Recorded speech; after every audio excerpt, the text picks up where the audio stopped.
Hello and welcome, my name's Biscuits and today I'll be starting a new career game of Roguetech. The mod has just had an update which has reset the online map, which means now is the best time to start a new mercenary company. I do not intend for this to be sort of a playthrough series, more as a highlight for various mechs and builds that I use and maybe some of the tactics that I employ. So this first episode is just going to go over the things that I do at the start of a new game to get the company ready for the missions. What I've actually done is I've already filmed the gameplay and I'm now just doing a voiceover to that. I think that would be an easier way of recording for these rather than trying to do it as I'm playing the game. I've started with and will be joining the Valkyrie faction.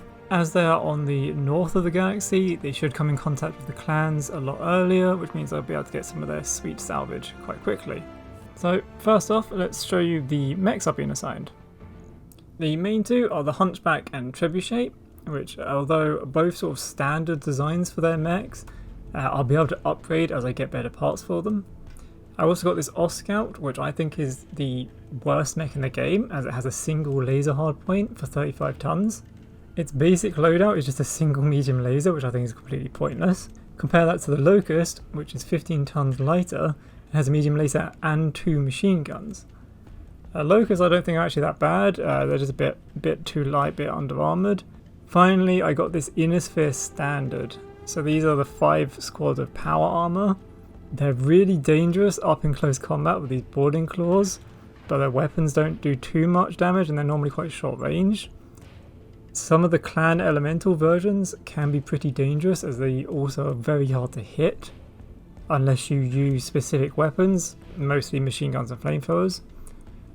I was kind of surprised to start with this actually, but it'd be a good one to put my player character in, as I generally build my player character as a melee combatant. First of all, I need to strip off some of these spare weapons to increase the armor. So I find generally all the starting mechs you're given will be ridiculously under armored, especially in the back, and in these early missions where everyone's missing, you're going to get in close combat and a light mech's just going to run behind and shoot you. So this sort of max armor, less weaponry loadout should be fine for early game missions, and really I'll probably only use this for the start. For the Hunchback, we've got an AC-10, medium lasers, but again, look at this back armor. Just a couple medium lasers and you're toast. Our hit efficiency is pretty good, and we really don't need this small laser on here at all, so you're just going to strip off a few extra components to free up some tonnage for that extra armor. As long as you're not fighting an enemy that's too high skilled, everyone's going to be missing, the fight's going to take a while, so you want to be able to take a hit or two. Trebuchet, pretty much the same deal. This one I lost a ton of ammo because I don't think I'll need really 200 missiles and a couple of heat sinks just to put the armor up. For the Locust, what I ended up doing was using the small laser I took off the Hunchback and swapping it out with a medium laser to give myself an extra half a ton for the armor. Now unfortunately I can't take any of the heat sinks out of this thing because it needs to have those 4 external heat sinks for the engine.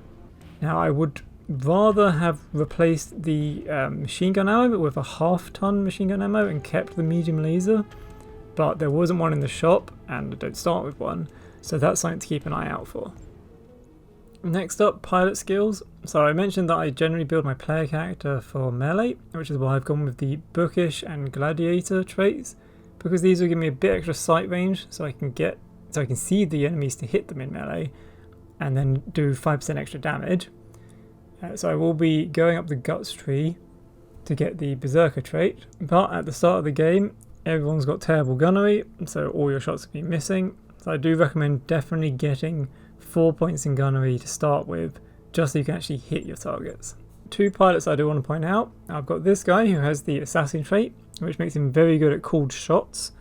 So I'll definitely be building this one on the gunnery tree and get the bonuses to called shots there. You can do some fun things with sort of headshot builds with this. I also had this guy who is some sort of special operative who has a ridiculous amount of attributes. I think this is just a bit overkill. It's slightly balanced by the fact that his salary is going to cost a lot, but I just think it's too much, so I ended up just dismissing him, so I don't really want that in my game. I did actually forget that I'll be getting this loot box, because I went with the gladiator start, So it had a load of melee weapons and extra equipment in it. The minigun is good for the Locust because it just gives it an extra machine gun strapped to the outside pretty much. The Hunchback I ended up giving the chain whip because it has a slight bonus to its punch attacks, and the chain whip will trigger when you do a punch attack. I could have given it the mace instead, but the Hunchback's inherent bonuses are only for punches, not weapon attacks. So I thought the extra accuracy with the Hunchback fists is probably better. Almost a month of in-game time later, everything's ready to go and can start a mission. So I do sell up my games with normal money, but extra salvage.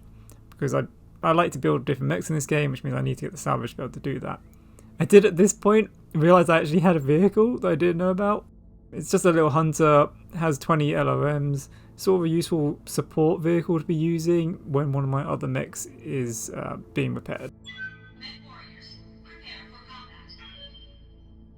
This was just a very easy half a skull mission to get a feel for the mechs that I've got and what sort of ranges I'll be using them at. Weapon range is important throughout the course of the game because it will greatly affect the accuracy, but especially in this early game where you don't have any extra bonuses really, so getting within the optimal range for weapons is quite important. My Hunchback did decide to land directly on top of an allied vehicle. Now this isn't actually an issue because they can just move out from each other's space, even though you normally can't move through other units. I was a bit surprised to see this minefield go down immediately, and I hoped it was a single mine launcher, which it did turn out to be, because I would not be able to deal with an extensive minefield. Also on this map, I thought the only possible route was to go through that middle section, and after running my Hunchback straight down the minefield, I realised I could actually just sneak past it on the left. I'm not really a fan of jump jets, but they are useful for just completely ignoring minefields. Long range shot with the AC-10, we've got 42% accuracy. Really I'd like to see that over 50%. We should be able to improve this with some equipment. There's a few different things like shoulder parts or cockpits that will just give us bonuses to accuracy, or even battle computers to increase our accuracy at specific ranges. Luckily Apex proved to be a crack shot with their first kill of the game. The most dangerous enemy was this Saladin. I suspected it had an AC-20, which it did turn out to have, so I let the AI vehicles go first and I hoped that it would shoot them instead of my stationary Hunchback. My plan for dealing with the Saladin was to get relatively close, reserve until it had its turn, and then run in to attack it. Hopefully I would go first the next turn, so that I would then get another shot on it before it could act. What I assume happened here was that my allies shooting it had caused the pilot to panic, so my trebuchet's hits then just made them eject, which is fairly lucky because I wasn't sure if I would actually go before them and it could have had a clean shot on my inner sphere standard. One enemy left, so I sent in the Locust to stomp on it, but they missed. The Locust had been shooting with machine guns at long range, but unless the armor's gone, they're not really going to do anything. Now if the Locust had actually hit with the first attack, I would have probably gone for a second to finish it off, but I didn't want to risk the vehicle just going behind and shoot me in the back.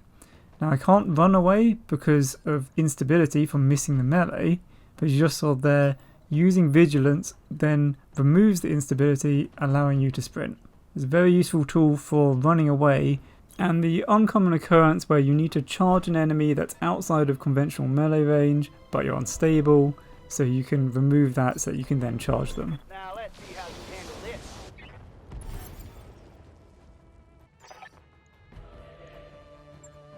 Mission successful. Not much pay, but that's not what I was going for. Very little damage apart from the Hunchback's legs, but that was my own doing. The most interesting thing in this loot for me was these ultra light rotary rifles. Pretty primitive technology, but they sound like they could be a lot of fun with firing 6 shots that do 20 damage each for only 2 tons. There's the possibility that I could fit these on the Locust if I also get a hold of some weight reducing components. There was also the half a ton of machine gun ammo that I needed for now, as well as some Inferno SRM ammo for the trebuchet. Okay, that's everything for now. Just a quick look into my starting conditions. Hopefully my next episode will be a bit more interesting once I've got a few more mechs and upgraded my current ones, which will allow me to do some more difficult and interesting missions. So thank you for watching, see you next time.